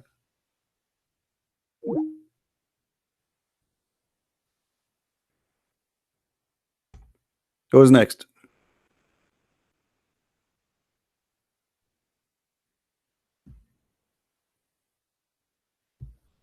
Are you enjoying your time, guys? This guy will not stay long as a Muslim. You will see. He's in the way out. Yeah, that's what their prophet said to them. You know, crazy. A'udhu billahi min al-khubthi wal khaba'ith. If you don't say that prayer, this guy, he finished right away. Man, that was fast. Hello? Hello? You finished that fast? Yeah, my toilet is just next to my room. Oh, alhamdulillah. All right. So now, my friend, the blessing, when somebody says a blessing, sending blessing, that is a stupid explanation, because if God blessed me, I do not need any blessing. But let me show you something, how Muhammad always involve everybody in any stupid story.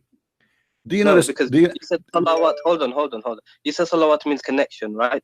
No, salawat does not mean connection. Sila, connection. Salah mean a prayer always. This is why the Quran says aqimu salat.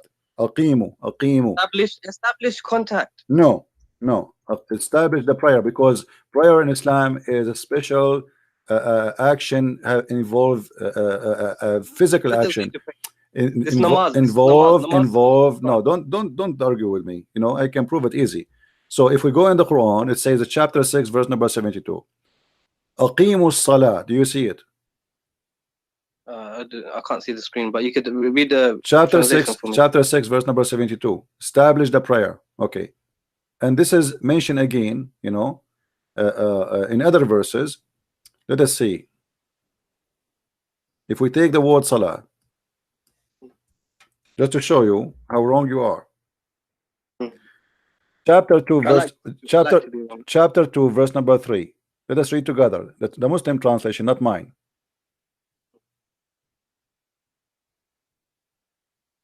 Who believe in the unseen, are steadfast in a prayer.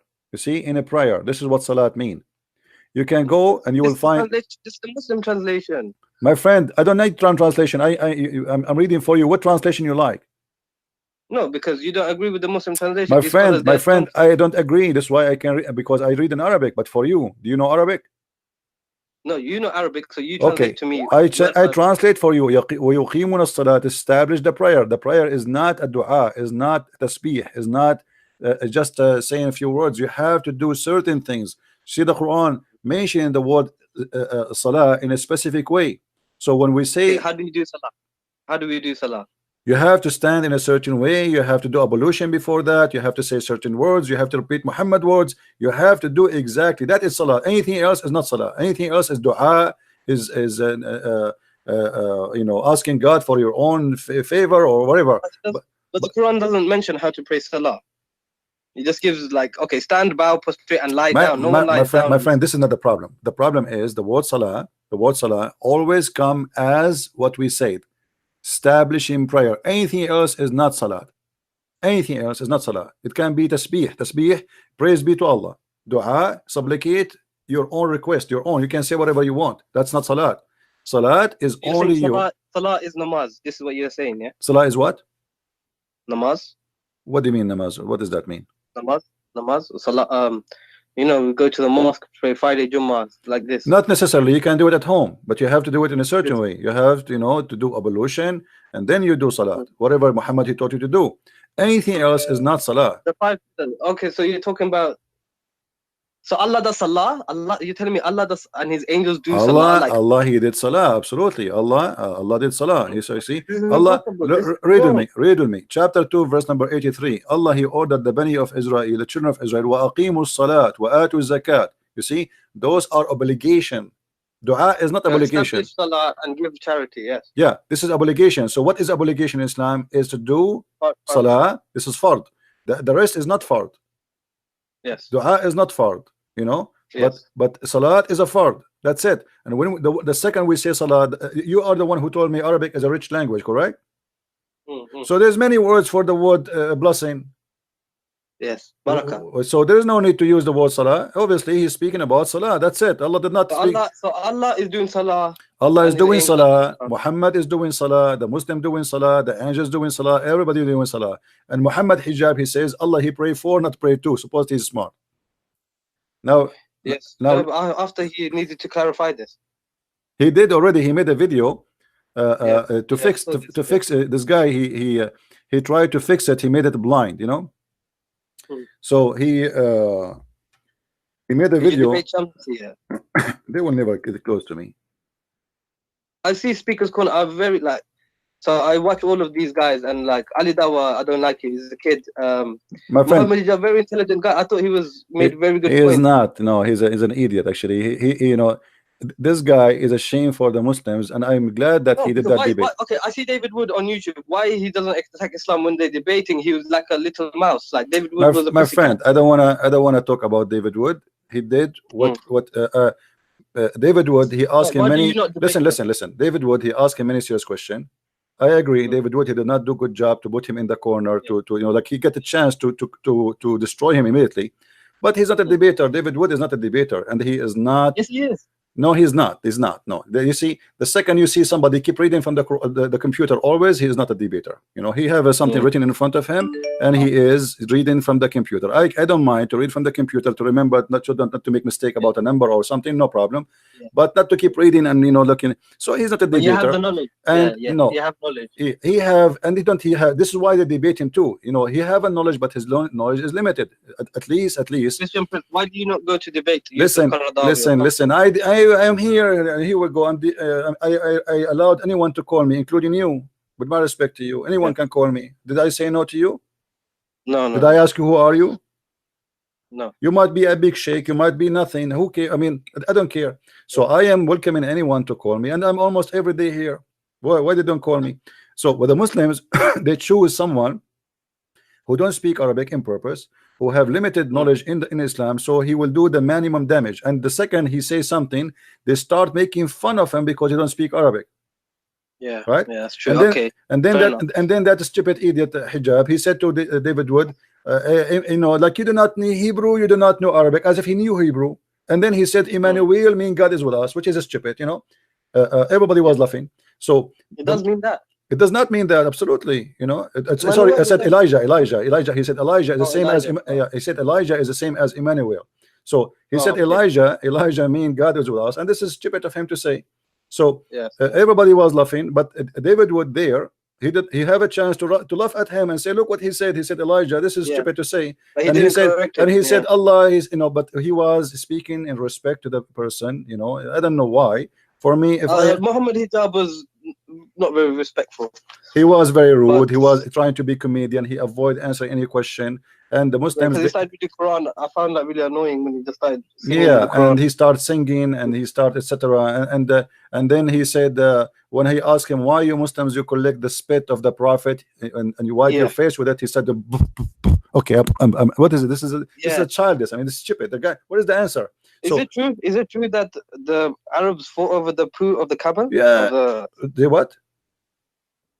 The daughter of the Prophet, the camel did a poo-poo, and then the Arabs fight over it. I don't know. There is stories about even the camel of Aisha. There's a video. You can watch it actually. A movie. It's a movie made by Muslims about Muslims. I will try to find it for you. I made a video about it actually before. Maybe you can find it. Aisha, she have a red camel, and when her camel piss or poo-poo, after the camel move from his place, the Muslim they rush and they jump over the poo-poo and they fight over it and they start sniff it and put it inside their clothes. And this is Aisha camel. This is not even the Prophet poo-poo. So it's like a cult. Read with me. In chapter 33, verse number 43, it says, "Huwa alladhi yusalli alaykum wa malaikatahu." Okay. Huwa alladhi yusalli alaykum wa malaikatahu. What does that mean? It is him who pray on you and his angels to do what? Read with me carefully. It says, "Liyukhrijakum min az-zulumat." This is stupid because look at this. If this word means blessing, I will go with the Muslim translation just to show you how stupid when they try to defend Islam, how they mess it up. If we go here,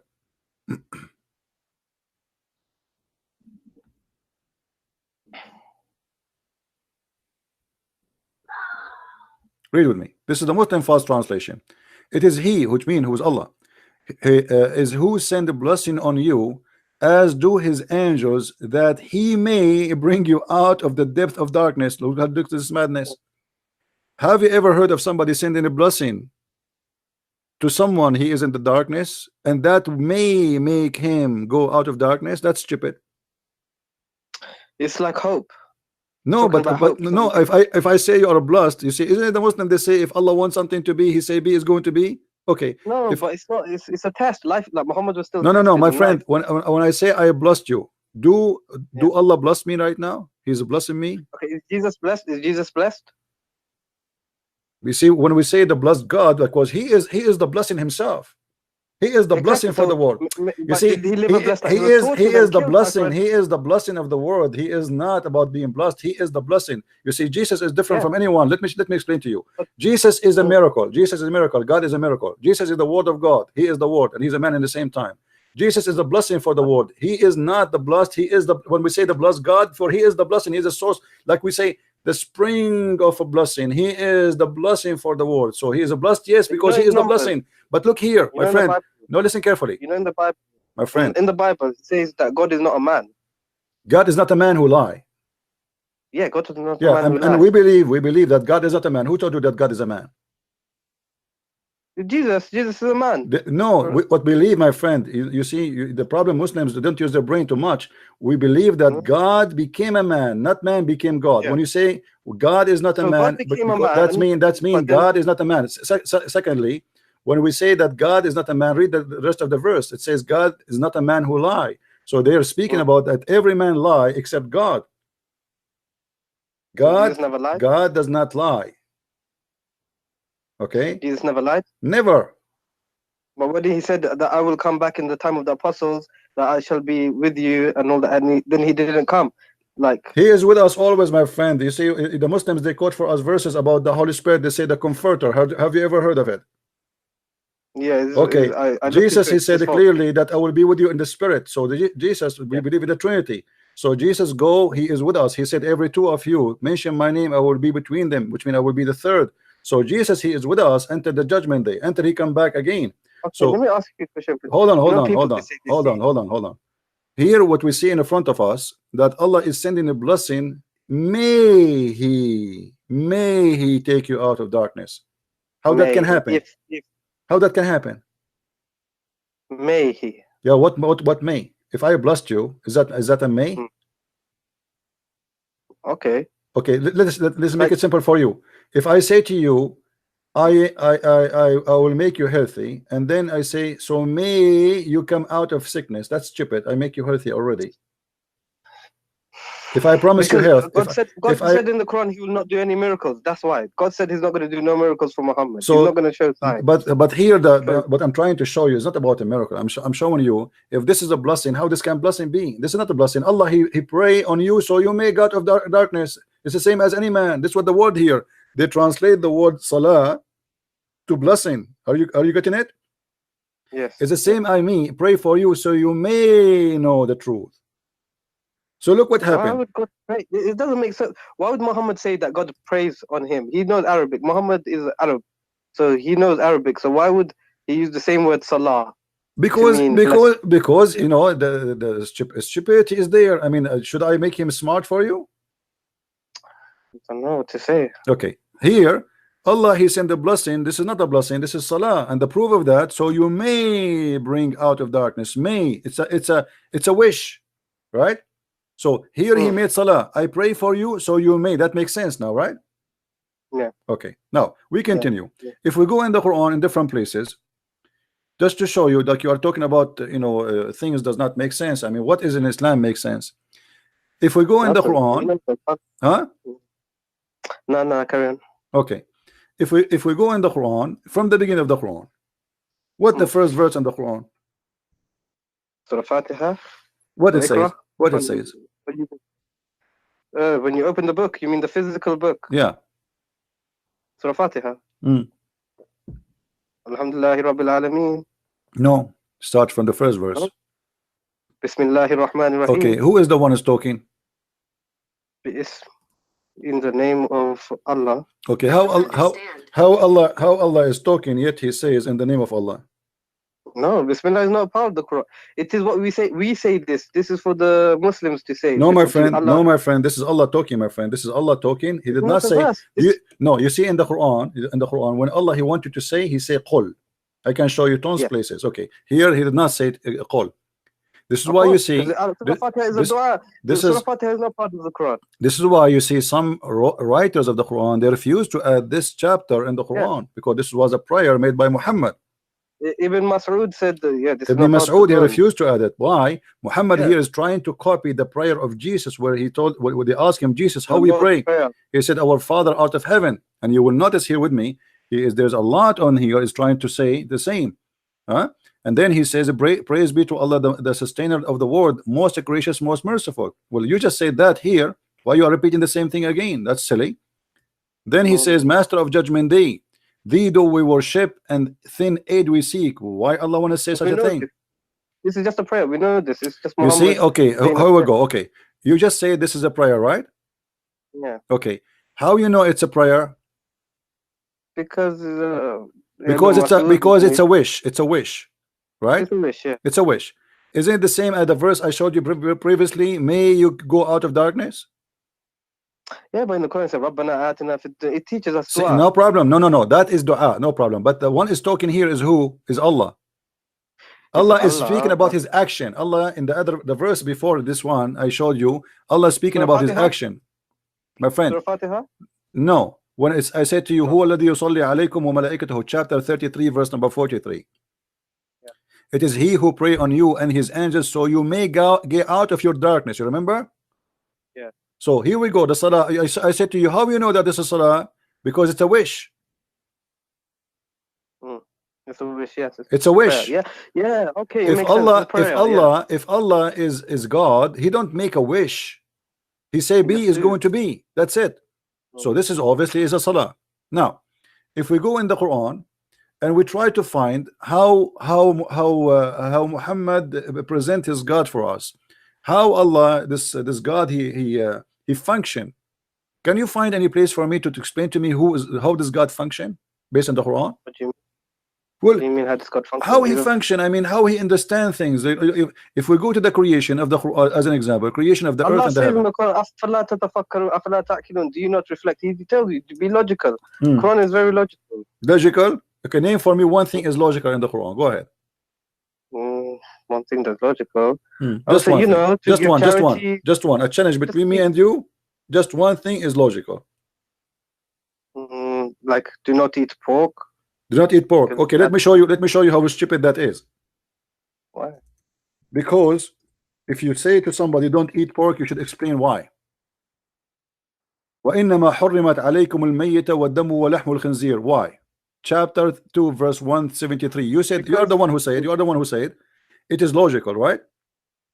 Okay, what is the logic of saying to me don't eat pork without telling me why? But you must believe Allah. He knows for you what is good. What he knows? He knows nothing. He knows nothing. He knows nothing.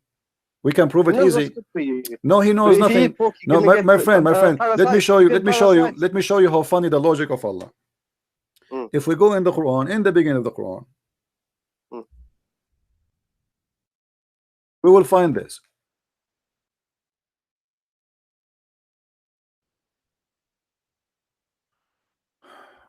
The same we are talking about. You mentioned the pork. That's why I mentioned it. حرمت عليكم الميتة والدم ولحم الخنزير. Chapter 5 verse number 3. Laugh with me. Okay. Forbidden for you food are dead meat, blood, and the flesh of a swine. Okay.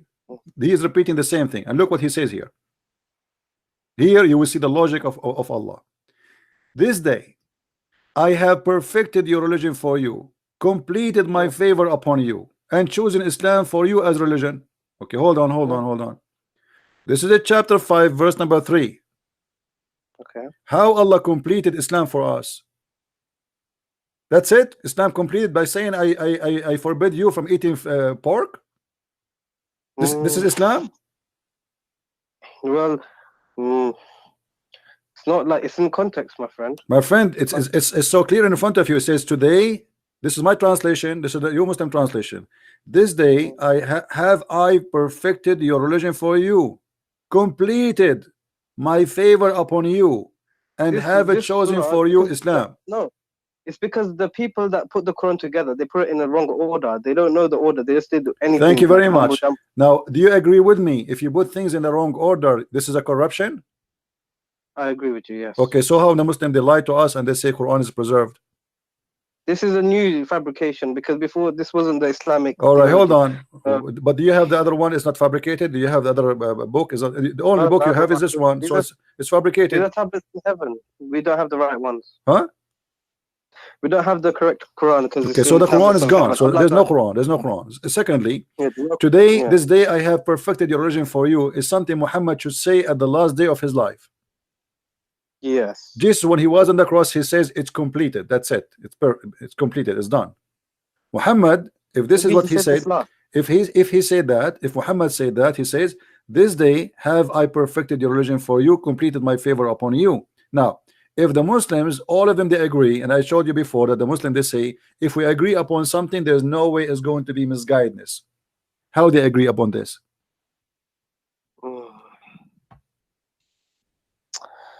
Well, you're taking the argument of saying that if everyone agrees, if there's 10 people in a room and 9 of them agree that Muhammad is... More Muslims, all Muslims agree upon that. I never saw a Muslim who's a true believer in Islam, he say, I don't agree with it.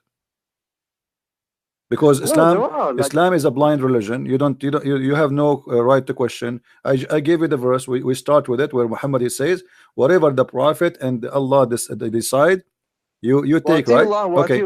But why Muhammad did not tell them how to organize the Quran? Why the Muslims they have to take a Quran of Uthman? Did Muhammad leave a Quran before he died? Never. No. According to Aisha, they have a few verses. The Quran of Hafsa, you know, there's many stories about burning many Quran, etc. by Uthman. But however, that will destroy Islam again, because if the Quran is preserved as Allah He promised, وَأَنَّ لَهُ لَحَافِظُونَ, then the Quran is burned, that will be stupid again, proving Muhammad to be false prophet. It's just a physical. No, because not only no, you see, not physical, because simply, do you have the other? Not the one is not physical. You don't have both, so it's gone. No, so, do you remember the story of the goat who ate the Quran? Yes, the rajam and the breastfeeding. The breastfeeding and yeah. So here, the hadith confirmed to us that there is a goat while Muhammad was in his death bed. Everybody is busy, and this makes sense, you know. People, important man, he died, so everybody is busy. A lot of people are coming, and now Aisha, she said, the verse of stoning and the breastfeeding for an adult 10 times was revealed, and the paper was with me under my pillow. When the Messenger of Allah died, we were preoccupied with his death, and a tam sheep came and ate it. How we can? So nobody read this verse before. No one memorized this verse. Do you know it? No. For me, to be honest with you, if I know this goat is going to do that, I will shoot it, because I want to have this verse of a breastfeeding for adults so we can have fun. Me too. You know? Me too, because that would have been good, because then the Muslim would give us the milk. But now, are you still a Muslim or not? I think I am Malik. I reject all hadith, but you are rejecting the Quran too. Basically, we don't have the Quran, so there is no Quran. Okay, so you are the Muslim. Why you don't say I am out of Islam? You know, announce yourself, denounce Islam, denounce stupidity. I still believe in God. You know. Okay, my friend. How you will know Muhammad is a prophet with all the stupid things he said? How you can do that? No, because the hadith. Okay, my friend. Name for me one thing Muhammad he said is smart. Smart. You believe in the hadith, right? Do you believe in the hadith? No, I reject it. You don't believe in the hadith. Okay, can you show me one thing Muhammad he said is a smart? Because in order to accept Muhammad to be a prophet, well, you have to have some knowledge of Muhammad. What Muhammad said to you is smart. He said, "Be kind to your parents." You know, this is nothing new. In the Bible, it says if you insult your parents, you have to be killed. Even, you know, this is how bad it is. I'm sure he would say something smart. I'm just thinking. Like what?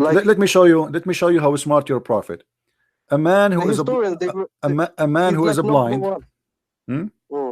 A man who is a blind. There's a guy who he came to Muhammad. Came to Muhammad. And he ordered his wife to cover themselves. And they said to him, but he is blind. Why you want to cover ourselves? He said, I know he's blind, but are you blind too? This is Sahih? For sure it's Sahih.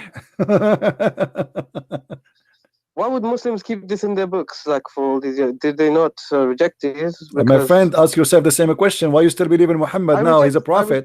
I reject these hadith. No, but you reject this hadith, but you do not reject Muhammad yet. Why? Ask yourself the same question. There's nothing. You have nothing about him left. Listen. Listen what you are doing. With my respect to you, you have nothing left of Muhammad. You said you reject the Quran. You accept the Quran. The Quran is full of fairy tale stories and stupidity. The hadith is rejected. So what is left for you about Muhammad? Your Muhammad is coming from where?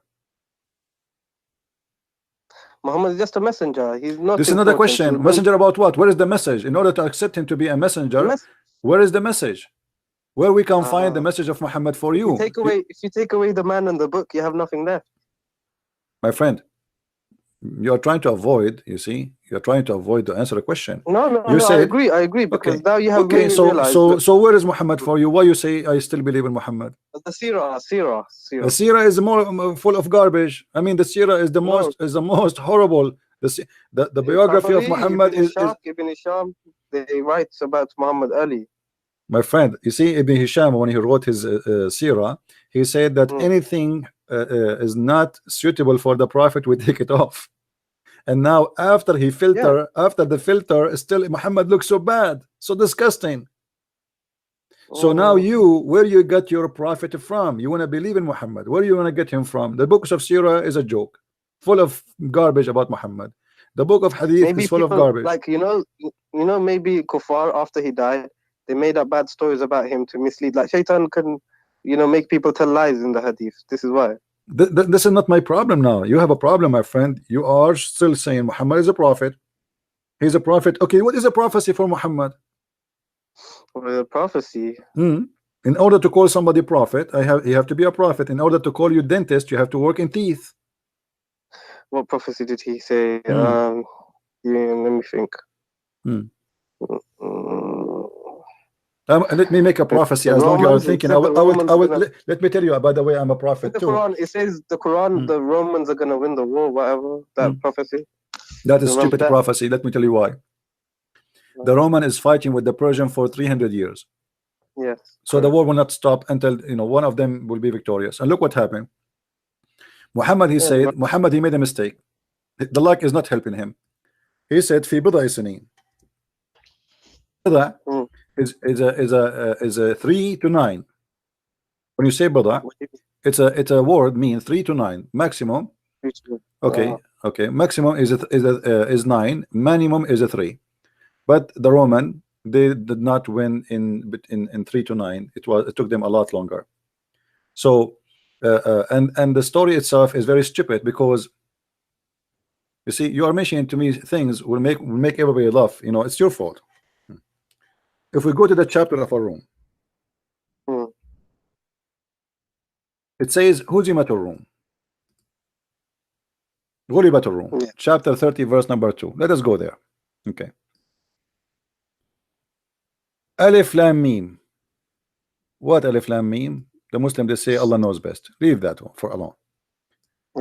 In the land close by, but they. What do you think it means? Hold on, Christian. What do you think Alif Lam means? We will go for that, because that have to do with the numbers and details. Muhammad, he stole that from the Aramaic book, which is from the translation of Waraq ibn Nawfal. We will talk about that later. The Roman Empire has been defeated. Okay. And by the way, it doesn't say Roman Empire, it says a Rome. In the land close by, but they, even after this defeat of there, soon they will be vanquished. Soon here is not accurate. It says Bid'u Sinin, in few years, between 9 to 3. They have to put that. Within few years, with Allah decision in the past. Okay. And then when the Roman, they will be victorious, then the believers will rejoice. Here Muhammad is doing poo-poo. Do you notice why? Well, the believers will rejoice because why would the Muslims rejoice? Because if the Romans win. Thank you very much. At that moment, Muhammad was a hypocrite, and he was claiming that he is a Nasara. Nasara? Yeah, he was claiming to be Nasara. This is why he will be. This is why he will rejoice. What does it mean, Nasara? No Nasara, he claimed to be. Muhammad, he understand that the word Nasara means Christian, which is false. So he thought the Roman is Nasara, and he is Nasara. So now they told him, okay, here we go. The Nasara, your people, they lost. They What lost. about the end time prophecies? My friend, You know? we can answer one by one. Your people, they lost. So he said, like he was like he felt insulted. Okay, so he said, oh, okay, they will win. Allah, he just told me they will win in a few years, and he used the word bada, which means 3 to 9. 3 to 9. Okay. Yeah, and then we calculate the numbers. They will find that this was a lot more than 9. So Muhammad get busted again. And in the top of that, he said that in that day the believers shall rejoice. How you can rejoice? Isn't it you who want to do jihad against the Roman because they are kuffar later? Yeah, but this is Allah talking. So my friend, no problem. Allah talking. This is make it more horrible, because why the believer will rejoice for the victory of the Roman? Because they are Nasara, so they believe the Romans should win to establish Christianity in the Roman So Empire. Allah like Christianity to be established? Isn't it Muhammad a few years after he decided to go and attack the Roman, and he said attack the Roman and get the blondie girls? Yes. So how he want to kill them, and now he rejoice for them? Because this man is a hypocrite. When he is in the beginning, he tried to make himself look like a Jew, so he was praying to Jerusalem. The Jews refused him. He tried to be with the Nasara. His wife, Muslim, agreed that Khadija was Nasara, so he tried, and obviously he married according to Nasara marriage, obviously, because Nasara will not marry a man unless he is a Nasara like them. Okay, so but they said in the hadith that Muhammad the Sabian. The hadith says that Muhammad was a Sabi, and Muhammad was Muhammad like Obama. Obama, he sit with the atheist, he make fun of the Bible. He go with the Muslims, he recite Quran. He go to Israel, he wear the hat of the Jews, he pray in the front of the temple. Okay, so maybe Muhammad is just like a political leader, and he just wants. He's a scam. So he's a scam. He's not a political leader. He's a scam. He's trying to establish he's a scam. As simple as that. He changed his color. He changed his clothes. Depend in the location he's talking to who. You know. Why would he do all this? Why would he do all this? Because he's a scam. I mean, you want to ask a scam why he's a scam? He's a scam. You know, he want to scam you. He want to fool you. But he's creating a whole religion to send all these people to disbelieve. Why? It doesn't make sense, because like, what benefit does he have? He have all the benefit. He got the women, he got the money, he got the glory, he became a king. He was no one. They say that Muhammad was poor, he would tie stones. My friend, it's a big fat lie. It's a big fat lie. Al-khumsu lillahi wa rasuluhu. From every attack, the fifth from the attack is to Muhammad. Let me make a little calculation for you. Yes. If we have, yes. Hold on. If we have $10,000, okay, $10,000 is Muhammad's. $10,000 is the money the Muslims they were able to steal from the Jewish attack or Quraysh attack. Okay, right. If Muhammad will take the fifth, let us say there's 10,000 soldier, 10,000 fighter. Okay. If Muhammad he took the fifth, what is the fifth of 10,000? 2,000. 2,000, right? Okay, 2,000 to Muhammad alone. Yeah, 8,000 left over between the 10,000 armies. It's not really fair. Now, but this is because now listen. Now, if we divide the rest, that will be 8,000 on 10,000 people. That's mean each one of them he did receive less than 80 cents. Right. Muhammad he took 2,000. You know, 2,000 for his pocket alone. They'll get about 800 each or something like that. Yeah. What 800? If you divide the 10,000 between, oh no, you're right. No, 8 cents. Yeah, this is stupid. This 80, is not fair. 80 cents. They will take 80 cents each. So how they say Muhammad was poor?